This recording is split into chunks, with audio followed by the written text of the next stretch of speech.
Subscribe कीजिए हमारे channel को और बेल आइकन को दबाइए हमारी लेटेस्ट वीडियो सबसे पहले देखने के लिए। वहाँ भगत बैठे थे, गरीबदास जी तो आते देखा, सब खड़े हो गए। किसी ने उनका चारा लिया, सिर से उतारा, दंडोत प्रणाम करी और भक्तों ने पूरा सत्कार दिया अपने गुरुदेव को। अब वो राम राय खड़ा खड़ा देख रहा है, भाई यू कौन है, क्या बात है ये, इसको आदमी दंडोत प्रणाम कर रहे, ये तो सिंपल सा आदमी है मेरे जैसा। और गरीबदास जी के 1400 एकड़ जमीन थी उस समय, 1400 किले। उधर से राम राय भी एक अच्छा जमींदार था, 500-600 एकड़ जमीन उसके भी थी, किसान था वो भी सरदार जी। अब उसने सोचा यूँ किसान बताओ अच्छी जमीन है इसके, अभी सुना मैंने, और बैल बाल बांध रखे। इन्हें सोचा ये मेरा कैसा किसान है, इसके ये मजदूर होंगे जो इसको प्रणाम करें। अब उसने पूछा रहे ये कौन है भाई, उन्होंने बताया गरीबदास जी के शिष्यों ने कि महाराज हैं गरीबदास जी, ये बड़े महापुरुष से पहुंचे हुए। अब राम राय बैठ गया जमीन के ऊपर, कलेजा पकड़ के, अगी इतनी दूर आया और खोदा पाड़ और पाई चुया, यू महाराज जी पाया, देख मेरे कैसा किसान रह तेरा गजब भैया। अब वो अंतर्यामी थे गरीबदास जी, उसकी सारी देख रहे थे। यो भगत तो फ्यूज हो गया। उधर से गरीबदास जी ने जितने वहाँ 5-4 भगत थे उनसे कहा, किसी को तो बैलों को चारा डालने की सेवा दे दी, किसी को कहा भी बैलों को पानी पिला लो तालाब पर जा करके, सब इधर उधर कर दिए। और अपने लिए एक बाल्टी रखवा ली पानी की नहाने के लिए। गरीबदास जी सामने नहाने लग गए पाटड़े पर बैठ के, और वो सामने बैठा था उसको बैठा दिया चारपाई पे, राम राय को बैठ जा। अब उस राम राय वहाँ बैठ गया। अब चल इतनी दूर आया, इस तो पूछता लो कि साग महाराज से हो, इस दृष्टिकोण से वो बैठ गया। अब गरीबदास जी नहाने लगे, स्नान करके वो उठे। अब गांव में क्या है, यहाँ हरियाणा के अंदर धोती बांधा करते पहले तकरीबन सभी किसान या कोई भी था। अब उस धोती का ही एक बेल्ट बना करते एक हिस्से की, आधी ऐसे बांध लेते थे, उसी का एक टुकड़ा उस अलग नहीं करते थे, ऐसे लपेट करके बेल्ट बांधा करते ऊपर के, जहाँ बेल्ट बंधती है उसी कपड़े को, ऐसे उसको अड़बंध बोलते हैं, अड़बंध। तो गरीबदास जी ने नहा के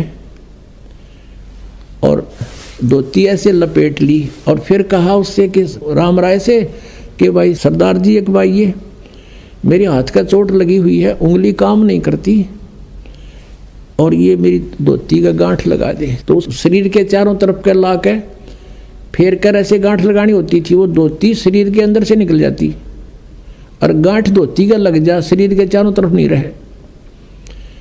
अब उसने सोचा कि कहीं तरह से धोखा लग गया, तो उसने फेर निकाल ली और फिर गांठ लगानी चाहिए। वो फेर उसी तरह शरीर के अंदर से निकल गए और वह धोती का गांठ लग जा। गरीबदास जी ने वो फेर रखा था कि इसकी फड़क निकल दे सारी। अब जैसे ये धोती थी, उसका एक हिस्सा ऐसे कर लिया करते थे किसान, ऐसे ऐसे करके, और फिर उसको बांधते थे। फिर शरीर के चारों तरफ के, वो धोती से कनेक्टेड रहती थी शेष के, और ऐसे शरीर के चारों तरफ के वो लावे, और गांठ नो लानी थी, वो नो खींचा शरीर में निकल जा, धोती का गांठ लग जा। अब तीसरी बार भी जब यह सतीथि हो ली, उसने ऊपर ने देखा कि देखा तो नहीं है तेरे का ना, किधर नो सोचा अच्छा बड़ी बूझ गांठ भी ना लगती इससे।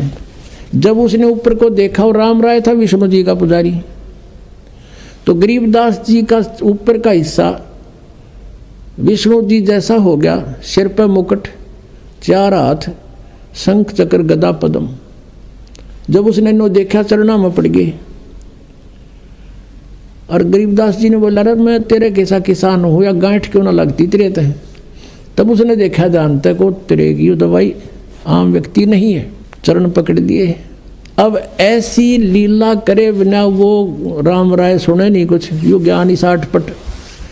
अब राम राय विवश हो गया कि ये तो भाई परम शक्ति है, विष्णु जी अवतार आए हैं, विष्णु जी ना है तो उसका अवतार जरूर है, मतलब हमारी ऐसी धारणाएं होती हैं। तो इसलिए उसको ये ज्ञान सुनाना, शरण में लेना कहते हैं। 100 साल सीधर मैं करूँ अपने जन के काज। तो मालिक ने वाली लीला बख्शी, रजा बख्शी उस पर, वो ज्ञान सुनाया सारा। 1 हफ्ता रोक्या खूब, वो फिर जानने का दिल करे था उसका, रंग दिया रंग में। तब उसने कहा कि भगवान ये ज्ञान तो आज तक किसी ने हमें नहीं बताया जो आज आपने बताया। तो गरीबदास जी ने कहा कि ये ज्ञान भाई भगवान ने बताया मेरे थे, वो स्वयं आए थे। वो पूर्ण परमात्मा कबीर जी हैं जो काशी में एक दानक की भूमिका, जुल्हे की भूमिका करके गए हैं। और आपके गुरु नानक देव जी के भी वही गुरु थे। अब वो तो राम राय तो सारी मान गया, बाकी सिख समाज मानो चाहे ना मानो। तो क्या बताते हैं, हम सुल्तानी नानक तारे। गरीबदास जी कहते हैं कि मेरा भी उद्धार किया, अब्राहिम सुल्तान अधम का उद्धार किया, और नानक जी का उद्धार किया, और दादू दास जी का उद्धार किया उसी कबीर परमात्मा ने। हम सुल्तानी नानक तारे, दादू को उपदेश दिया, और जात जुलाहा भेद नहीं पाया, का सीमाएं कबीर हुआ। अब राम राय जी कहने लगा सरदार जी, अब उसको कि शुरू में यह ज्ञान इंसान सुने है, कभी सच्चा कभी झूठा, नानू नहीं ऐसे नहीं, तो उसका दिमाग झूम रहा था इस कारण से भी, और वैसे भी उसका उर्फ नाम झुमक रहा था। तब गरीबदास जी ने कहा कि तत्व भेद कोई ना कह रे झुमकरा, ये पैसे ऊपर नाच सुनो रही झुमकरा। कोटों मध्य कोई नहीं रे झुमकरा, अरबों में कोई गर्क सुनो रही झुमकरा।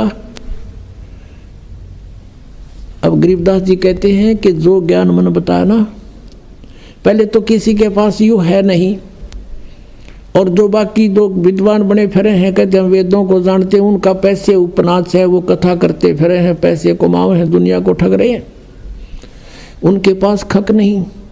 और कहते करोड़ संतों में तुझे इस ज्ञान के बताने वाला नहीं मिलेगा, अरबों में कोई गर्क सुनो रहे झुमकरा, अरबों में।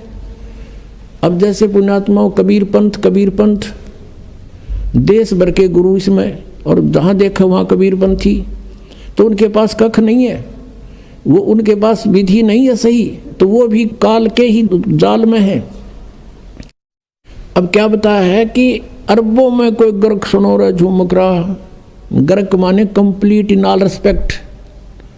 जैसे किसी ने यो ज्ञान सुन लिया और इस दास से तीनों मंत्र प्राप्त कर लिए, और गुरुद्रोही होकर के नाम दान देने लग गया, ज्ञान भी वही बोलेगा, नाम भी वही दे रहा है, लेकिन वो गर्क नहीं, उसका अधिकार नहीं, वो तो दुश्मन है जीव का।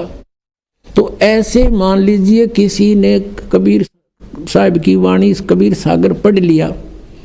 जैसे कबीर पंथियों का आज तक जिसका भी इतिहास देखा है, जिसके भी वहाँ से यहाँ से आए हैं, उन्होंने बताया है कि वो ये नाम देते हैं, वो ये नाम देते हैं, और कोई कुछ नाम देता है, कोई एक पूरा मंत्र सा बता देता है, पाताले सब सिंधु नाम फलाना नाम, और कोई नाम देता है श्री गुरु सतगुरु वे नमः, ये एंड बैंड बोले सारे।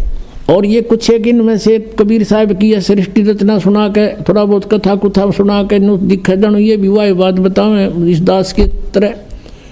और जैसे ये राधा स्वामी वाले पंथ के भी सचखंड और सतलोक की जो हमारे रेल बना रहे थे, इन्हें कह भी ना पता, तो ऐसा लगे कि ये भी सचखंड की बात करें और वो भी सचखंड की बात करें, वो भी कबीर साहब के बारे में कहता है। तो ये नकली है सारे, ये गर्क नहीं है, ये कंप्लीट इन ऑल रिस्पेक्ट नहीं है। इनके पास सब कुछ ज्ञान भी हो गया कि आपका ये रोग है, और उसने बता दिया तेरा ये बीमारी है, सुनकर किसी और ने बता दिया तुझे ये रोग है, और औषधि है नहीं, तो क्या फायदा उस ज्ञान का।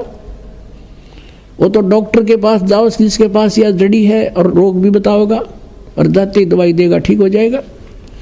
तो कहा है कि कोटों मध्य कोई नहीं रहे झुमकरा, अरबों में कोई गर्क सुनो रहे झुमकरा। अरबों में, जैसे एक गांव में अगर 10,000 15,000 व्यक्ति रहते हैं, उसमें 5,000 गुरु पाओगे। थोड़े बताऊं बल्कि ज़्यादा बेसिक हो जा। जैसे किसी के बालक के कोई तकलीफ होगी, पहले तो उसकी सास कहेगी बेटी बार लीगा दर दे 100 रुपया, फिर पड़ोसन आवेगी क्या हो गया बेटी 28 का ऐसे ऐसे हो गया अग भीतर लीगा दर दे 2 रुपये। एक और आवेगी, इसका नजर हो रही है चौराहे पर मिट्टी ठा के फेंक दे इसके ऊपर गए। चौथी आवेगी गुड़गाम वाली की बोल दे। यानी एक के ऊपर 5 मास्टर हो जाएंगे गुरु। ऐसे ऐसे हर घर में 1-1 2-2 जरूर पाओगा। कोई ब्रह्मा की पूजा बतावे, कोई विष्णु की, कोई शिव की, कोई भैरव की, कोई भूत की, ये बतानी है नरे। और कोई फिर कहे ब्रह्म पूजो वशिष्ठ ऊपर भगवान नहीं, इनकी भी गिनती नहीं। गीता जी अध्याय नंबर 7 के श्लोक नंबर 19 में कहा है कि अर्जुन बहुनाम जन्माना मनते ज्ञानवान माम प्रपते वासुदेव सर्वमिति स महात्मा सुदुर्लभ है। बहुत बहुत जन्मों के अंत के जन्म में कोई मेरी पूजा करता है, ब्रह्म तक पहुंचती है उसकी बुद्धि, ना तो अन्य देवताओं में फंसे रहते हैं। लेकिन ये बताने वाला कि वासुदेव सर्वमिति, वासुदेव यानी वो परमात्मा तत्ब्रह्म।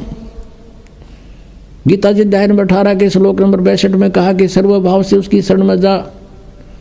कहते ऐसे बताने वाला कोई संत के वही पाप नाशक है, वही पूर्ण मोक्षदायक है, वही सारी सृष्टि का रचने वाला है।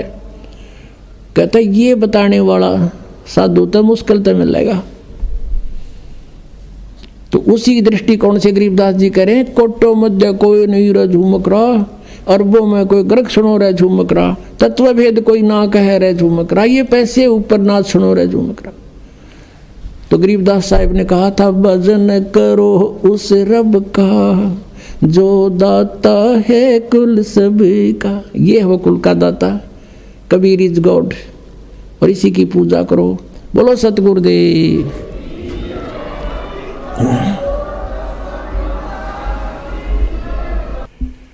परम पिता परमात्मा सर्व सृष्टि रचनहार कुल मालिक सत्य पुरुष अकाल मूर्त सबद स्वरूपी राम, ये कबीर देव हैं, कबीर साहिब हैं, जो भारतवर्ष की पावन धरती पर सन 1398 में विक्रमी संवत 1455 ज्येष्ठ सुदी पूर्णमासी को सतलोक से चलकर एक शिशु रूप धारण करके एक लहर तारा नामक सरोवर के अंदर कमल के फूल के ऊपर विराजमान हुए, एक शिशु रूप धारण करके। उस परमेश्वर ने स्वयं आकर के अपनी जानकारी आप ही बताई है।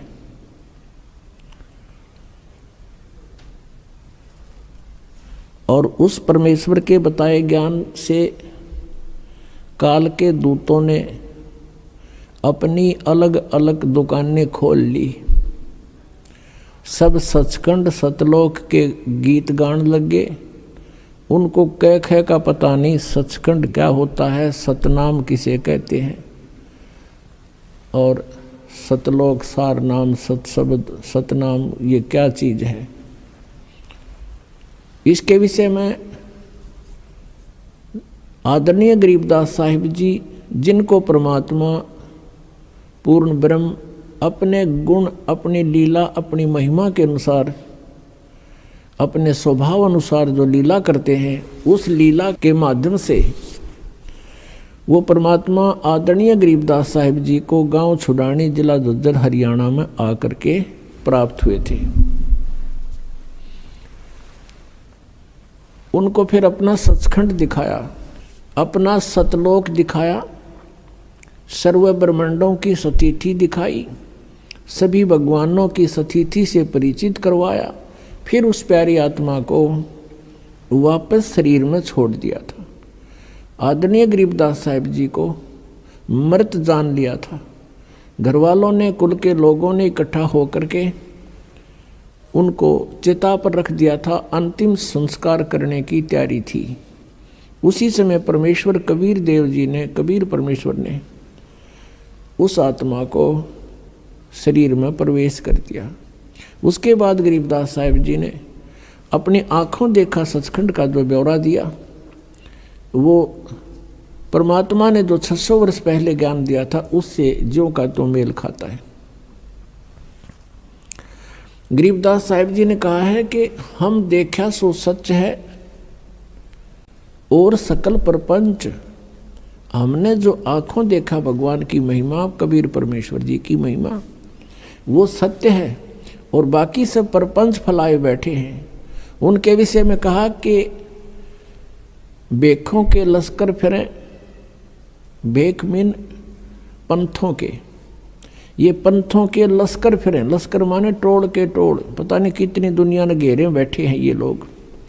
बेखों के लश्कर फिरें ये बाणी चोर कठोर, सतगुरु धाम ना पहुंचेंगे ये 84 के ढोर। गरीबदास साहिब जी ने कहा कि जो कबीर परमेश्वर की वाणी को चुरा कर अपनी दुकान न्यारी खोल ली, पंथ चला दिए, सचखंड का ठेका ले लिया, उनको पता कुछ भी नहीं है।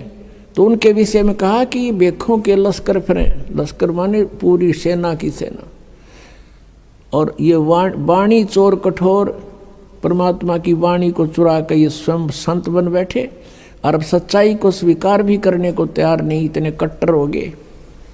वो संत भी और उनके अनुयायी भी कहते हैं सतगुरु धाम ना पहुंचेंगे ये 84 के ढोर। ये सतलोक नहीं जा सकते, ये 84 लाख योनियों में यहीं पर अपना भटकते रहेंगे। पुणात्माओं, हम यहाँ काल के जाल में कैसे फंसे और हम यहाँ इतना कष्ट उठा रहे हैं, फिर भी मृत्यु पसंद नहीं करते।